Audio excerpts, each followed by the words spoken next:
Hi, എല്ലാ കൂട്ടുകാർക്കും India പ്ലസിലേക്ക് സ്വാഗതം കേട്ടോ. ഇന്ന് നമ്മൾ ഡിസ്കസ് ചെയ്യുന്നത് 10ാം ക്ലാസ്സിലെ രസതന്ത്രം ആണ് കേട്ടോ, നമ്മുടെ കെമിസ്ട്രി അല്ലേ. അപ്പോൾ എല്ലാവർക്കും എങ്ങനെ ഉണ്ടായിരുന്നു എക്സാമൊക്കെ? എളുപ്പമുള്ള ക്വസ്റ്റ്യൻ പേപ്പറാണ് അല്ലേ, സിമ്പിളായിട്ട് ഫുൾ മാർക്ക് വാങ്ങാൻ പറ്റുന്ന ക്വസ്റ്റ്യൻ പേപ്പർ ആയിരുന്നു അല്ലേ.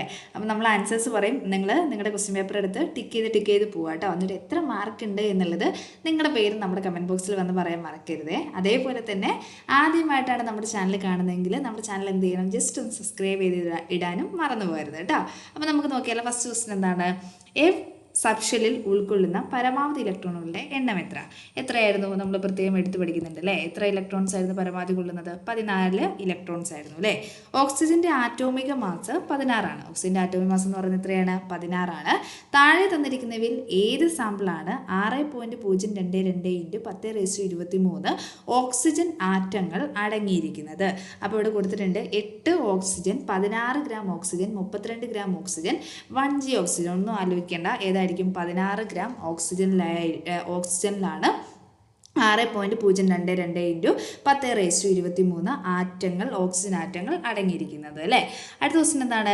ചുവടെ തന്നിരിക്കുന്ന പ്രസ്താവനകളിൽ വാതക തന്മാത്രകൾക്ക് അനുയോജ്യമായവ തിരഞ്ഞെടുത്ത് എഴുതുക. അപ്പോൾ ഇതിൽ ഏതൊക്കെയായിരുന്നു ഏറ്റവും വാതക തന്മാത്രകൾക്ക് സൂട്ടായത് ഏതൊക്കെയാണെന്ന് നോക്കാം അല്ലേ. തന്മാത്രകൾ തമ്മിൽ അകലം വളരെ കുറവാണ്. സോ അങ്ങനെ ഒരു പോയിന്റ് നിങ്ങൾ കേട്ടിട്ടുണ്ടോ?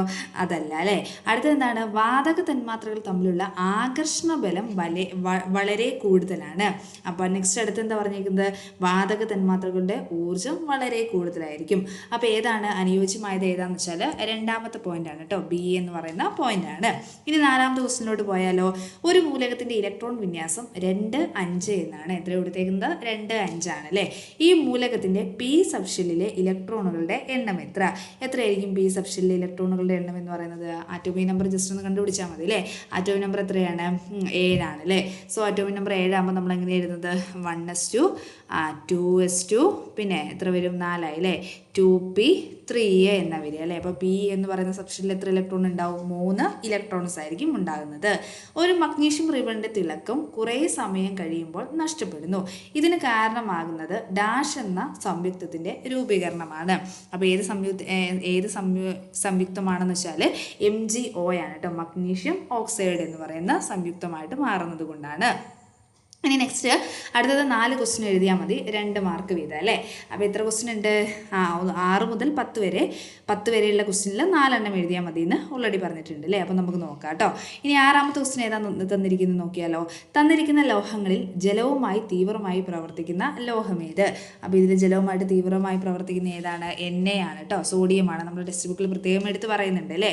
ലോഹങ്ങൾ ജലവുമായി പ്രവർത്തിച്ചുണ്ടാകുന്ന വാതകം ഏതാണ്? അത് നിങ്ങൾക്ക് എന്തായാലും അറിയായിരിക്കും അല്ലേ. ഏതാണ്? ഹൈഡ്രജൻ ആണ് കേട്ടോ.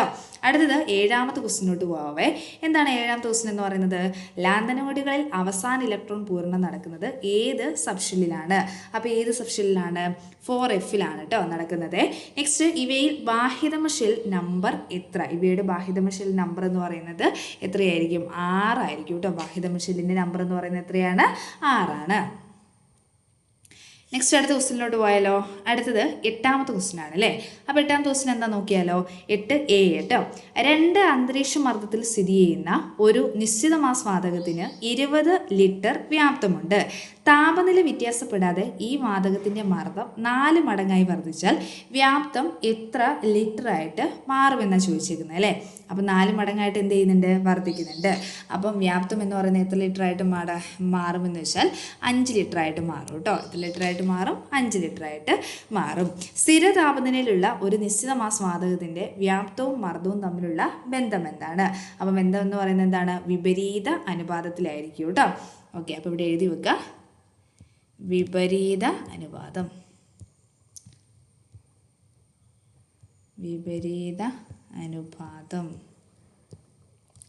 ഓക്കെ, നെക്സ്റ്റ് അടുത്ത ക്വസ്റ്റ്യനിലോട്ട് പോയാലോ. 9ാമത്തെ ക്വസ്റ്റ്യൻ ആണ്.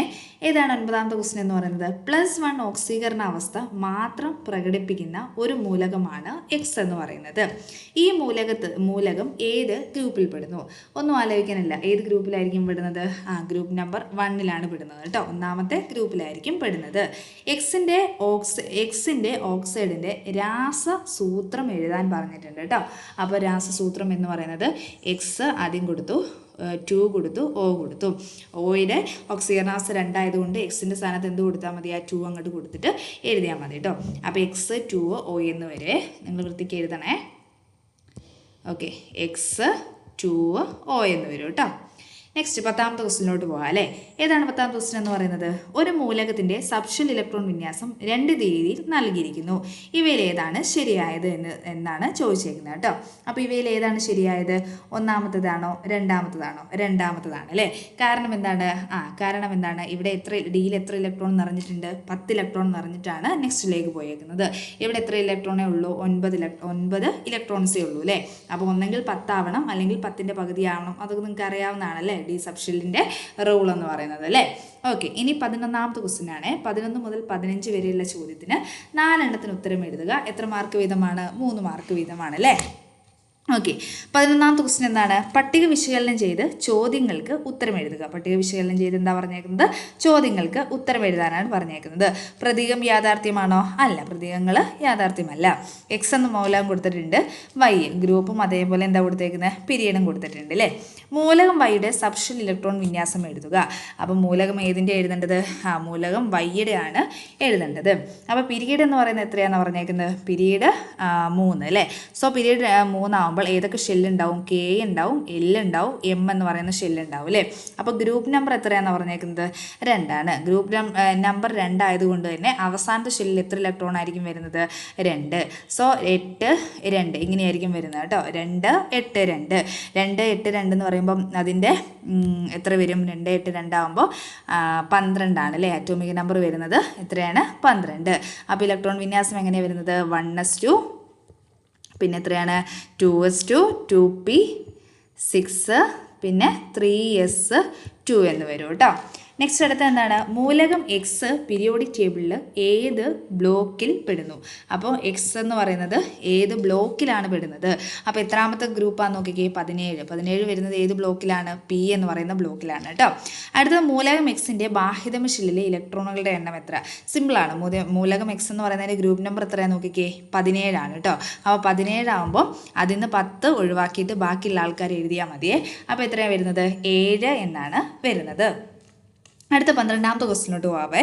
ഏതാണ് 12ാമത്തെ ക്വസ്റ്റ്യൻ എന്ന് പറയുന്നത്? ഒരു നിശ്ചിത താപനിലയിലും മർദ്ദത്തിലും സ്ഥിതി ചെയ്യുന്ന 10 ലിറ്റർ ഓക്സിജനിൽ എക്സ് തന്മാത്ര അടങ്ങിയിരിക്കുന്നു. ഇതേ താപനിലയിലും മർദ്ദത്തിലും സ്ഥിതി ചെയ്യുന്ന മറ്റു വാതകങ്ങളുമായി ബന്ധപ്പെട്ട ചോദ്യങ്ങൾക്ക് ഉത്തരം എഴുതുക. 5 ലിറ്റർ ഹൈഡ്രജനിലെ തന്മാത്രയുടെ എണ്ണം എഴുതാനാണ് ഫസ്റ്റ് പറഞ്ഞേക്കുന്നത് കേട്ടോ. അപ്പോൾ 5 ലിറ്ററിലെ തന്മാത്രകളുടെ എണ്ണം എന്ന് പറയുന്നത് എത്രയായിരിക്കും വരുന്നത്? 10 ലിറ്റർ ആകുമ്പോൾ എത്രയാണ്? എക്സ് ആണ്. സോ 5 ലിറ്റർ ആകുമ്പോൾ എത്രയായിരിക്കും? എക്സ് ഡിവൈഡഡ് ബൈ 2 ആയിരിക്കും കേട്ടോ. അടുത്തത് CO2 തന്മാത്രകളുടെ എണ്ണം 3x ആയാൽ വ്യാപ്തം എത്രയാണെന്ന് ചോദിച്ചിട്ടുണ്ട്. അപ്പോൾ CO2 തന്മാത്രയുടെ എണ്ണം എന്ന് പറയുന്നത് എത്രയാണ്? 3x ആണ്. അപ്പോൾ വ്യാപ്തം എന്ന് പറയുന്നത് എത്രയായിരിക്കും? 30 ലിറ്റർ ആയിരിക്കും വ്യാപ്തം എന്ന് പറയുന്നത് കേട്ടോ. ഇവിടെ ഏത് വാതക നിയമവുമായിട്ട് ബന്ധപ്പെട്ടിരുന്നു? ഇത് ഏത് വാതക നിയമമാണ്? അവഗാഡ്രോ നിയമമാണ് കേട്ടോ. അവഗാഡ്രോ നിയമം. അവഗാഡ്രോ നിയമമായിട്ട് ബന്ധപ്പെട്ടിരിക്കുന്നു. ഇനി 13ാമത്തെ ക്വസ്റ്റിനോട്ട് പോയാലോ. 2 ബീക്കേഴ്സ് തന്നിട്ടുണ്ട് അല്ലേ. ഒന്നിൽ ഏതാണ്? MG ഉണ്ട്, രണ്ടാമത്തിൽ ഏതാണ്? CU ആണ് അല്ലേ. അതിൽ CuSO4 ലൈനി ഉണ്ട്, രണ്ടാമത്തേൽ MgSO4 ലൈനി ഉണ്ട്. ഇനി ചോദിച്ചേക്കുന്നത് എന്താണ്? ഇവയിൽ ഏത് ബീക്കറിലാണ് ആദേശ രാസപ്രവർത്തനം നടക്കുന്നത്? കാരണം എന്താണ്? അപ്പോൾ ഇതിൽ ഏത് ബീക്കറിലായിരിക്കും നടക്കുന്നത്? നോക്കിക്കേ, ഇവിടെ MGയും CU ഉണ്ട്, മറ്റേതിൽ ഏതാണ്? CU MG ആണ് അല്ലേ സൊല്യൂഷൻ ഉള്ളത്. സോ A എന്ന് പറയുന്നതിലായിരിക്കും എന്ത് പ്രവർത്തനം നടക്കുന്നത്? ആദേശ രാസപ്രവർത്തനം നടക്കുന്നത് അല്ലേ. ഈ ബീക്കറിൽ നടക്കുന്ന ഓക്സീകരണ പ്രവർത്തനത്തിൻ്റെ രാസ സമവാക്യം എഴുതുക. അപ്പോൾ എങ്ങനെയാണ് വരുന്നത്? MG ഗ്യാസ് എന്ത് വരും? Mg2++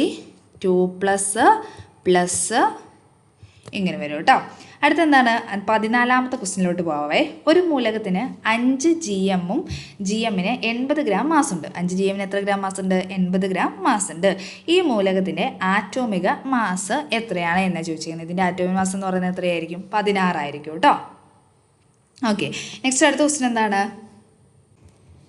ഓക്കെ, എങ്ങനെയാണ് ആറ്റോമിക് മാസ് 16 എന്ന് എങ്ങനെ കിട്ടുന്നത്? 80നെ എത്ര കൊണ്ട് ഡിവൈഡ് ചെയ്താൽ മതി? 80നെ 5 കൊണ്ട് ഡിവൈഡ് ചെയ്താൽ മതി കേട്ടോ. അടുത്തെന്താണ്? ഈ മൂലകം 80 ഗ്രാമിൽ അടങ്ങിയിരിക്കുന്ന ആറ്റങ്ങളുടെ എണ്ണം എത്രയാണെന്ന് കണ്ടുപിടിക്കുക. സിമ്പിളാണ് അല്ലേ? എത്രയാണ് GAM എത്രയാണെന്ന് പറഞ്ഞേക്കുന്നത്? 5 ആണ്. സോ എന്ത് വരും? 5 × 6.022 × 10 എത്രയാണ്? 23 എന്ന് എഴുതിയാൽ ആൻസർ ആയി കേട്ടോ. 6.022 × 10⁻23 എന്ന് ആൻസർ എഴുതിയാൽ മതി.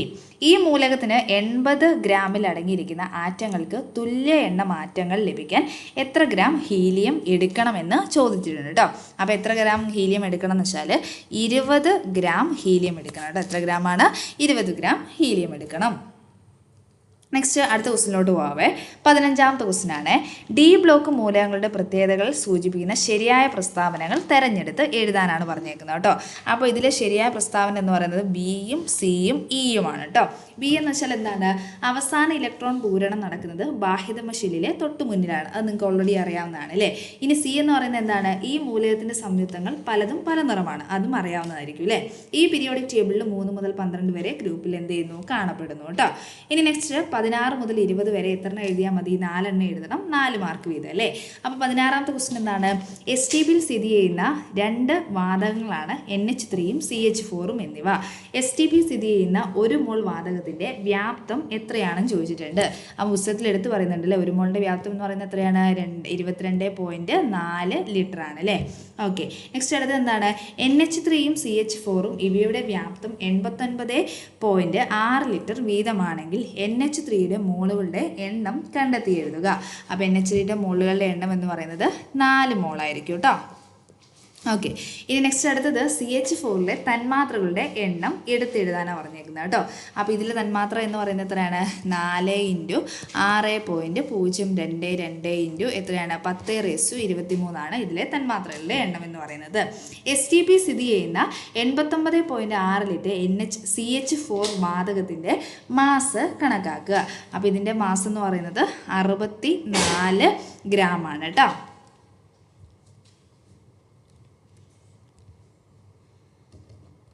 ഓക്കെ, ഇനി നെക്സ്റ്റ് അടുത്ത ക്വസ്റ്റ്യനിലോട്ട് പോവാം അല്ലേ. അടുത്ത ക്വസ്റ്റ്യൻ എന്ന് പറയുന്നത് 17ാമത്തെ ക്വസ്റ്റ്യൻ ആണേ. അപ്പോൾ 17ാമത്തെ ക്വസ്റ്റ്യൻ എന്താ പറഞ്ഞേക്കുന്നത് നോക്കിയാലോ. ചുവടെ ചില സാമഗ്രികൾ നൽകിയിരിക്കുന്നു. അപ്പോൾ ഇത് വെച്ചിട്ട് എന്തുണ്ടാക്കാനാണ്? തന്നിരിക്കുന്ന സാമഗ്രികളിൽ നിന്ന് ഒരു ഗാൽവാനിക് സെല്ല് നിർമ്മിക്കാൻ ആവശ്യമായി തിരഞ്ഞെടുത്ത് സെല്ല് ചിത്രീകരിക്കാനാണ് പറഞ്ഞേക്കുന്നത് കേട്ടോ. അപ്പോൾ എന്തുണ്ടാക്കണം? ഒരു സെല്ല് രൂപീകരിക്കാനാണ് പറഞ്ഞേക്കുന്നത്. അപ്പോൾ എന്ത് ചെയ്താൽ മതി? നിങ്ങൾക്ക് വരയ്ക്കാൻ അറിയായിരിക്കും അല്ലേ. അപ്പോൾ ഈ സെല്ലിൻ്റെ ആനോഡ് ഏതാണെന്ന് ചോദിച്ചിട്ടുണ്ട്. അപ്പോൾ സിങ്കും Fe-യും വെച്ചിട്ട് ഉണ്ടാക്കിയാൽ മതി കേട്ടോ. സിങ്കും അതേപോലെ Fe-യും വെച്ചിട്ട് ഉണ്ടാക്കുക. ഓക്കെ, അപ്പോൾ ഇവിടെ സെല്ല് ജസ്റ്റ് ഒന്ന് എന്ത് ചെയ്താൽ മതി? ചിത്രീകരിച്ചാൽ മതി കേട്ടോ. അത് കഴിഞ്ഞ് ചോദിച്ചിട്ടുണ്ട് ഇവിടെ ആനോഡ് ആരാണ്? സിങ്ക് ആണ് കേട്ടോ. ആനോഡ് എന്ന് പറയുന്നത് ഗാൽവാനിക് സെല്ലിൻ്റെ ഊർജ്ജമാറ്റം എഴുതുക. ഊർജ്ജമാറ്റം എന്ന് പറയുന്നത് എന്താണ്? രാസോർജ്ജം ഏത് ഊർജ്ജമായിട്ട് മാറുന്നു? വൈദ്യുത ഊർജ്ജമായിട്ട് മാറുന്നു. അപ്പോൾ സെല്ല് വരയ്ക്കുന്നത് എങ്ങനെയാണ്? ആദ്യം 2 ബീക്കേഴ്സ് വരയ്ക്കുക അല്ലേ. ദെൻ ഇവിടെ ഏത് കൊടുക്കുക? ഇവിടെ സിങ്ക് കൊടുക്കുക കേട്ടോ. ഇവിടെ ഏതായിരിക്കും ലായനി വരുന്നത്? സിങ്ക് SO4 ആയിരിക്കും ലായനി വരുന്നത്. ഇവിടെ ഏതാണ് കൊടുക്കേണ്ടത്? ഇവിടെ നമ്മുടെ Fe-യുടെ ദണ്ട് കൊടുക്കുക. Fe കൊടുക്കുക. ഇവിടെ ഏതായിരിക്കും സൊല്യൂഷൻ വരുന്നത്? FeSO4 ആയിരിക്കും വരുന്നത് കേട്ടോ. ഇവിടെ സിങ്ക് ദണ്ട് കൊടുക്കുക. ദെൻ ഇതിനെന്ത് ചെയ്യുക? വോൾട്ട് മീറ്ററുമായിട്ട് കണക്ട് ചെയ്യുക. ഇവിടെ നെഗറ്റീവ് ടെർമിനൽ വരും, ഇവിടെ പോസിറ്റീവ് ടെർമിനൽ വരും. ഇനി രണ്ടുമായിട്ട് എന്ത് ചെയ്യുക? സാൾട്ട് ബ്രിഡ്ജ് ജസ്റ്റ് ഒന്ന് കണക്ട് ചെയ്ത് കൊടുത്താൽ മതി കേട്ടോ. ഓക്കെ, നെക്സ്റ്റ് അടുത്ത ക്വസ്റ്റിനിലോട്ട് പോവേ. 18ാമത്തെ ക്വസ്റ്റ്യൻ ആണ്. ഒരു മൂലകത്തിൻ്റെ സബ്ഷെൽ ഇലക്ട്രോൺ വിന്യാസം കൊടുത്തിരിക്കുന്നു. ഈ മൂലകത്തിൻ്റെ ആറ്റോമിക നമ്പർ എത്ര? അപ്പോൾ നിങ്ങൾ ജസ്റ്റ് ഒന്ന് കംപ്ലീറ്റ് എഴുതി നോക്കിയാൽ മതി. അപ്പോൾ മനസ്സിലാവും കേട്ടോ. ആറ്റോമിക് നമ്പർ എത്രയാണ് വരുന്നത്? 28 വരുന്നത് കേട്ടോ. അടുത്ത ക്വസ്റ്റ്യൻ എന്ന് പറയുന്നത് ഈ ഏത് സബ്ഷെല്ലിലാണ് അവസാന ഇലക്ട്രോൺ പൂരണം നടക്കുന്നത്? ഏത് സബ്ഷെല്ലിലായിരിക്കും? D ഉള്ളതുകൊണ്ട് ഏതാണ്? D3D അല്ലെങ്കിൽ D എന്ന് പറയുന്ന സബ്ഷെല്ലിലാണ്.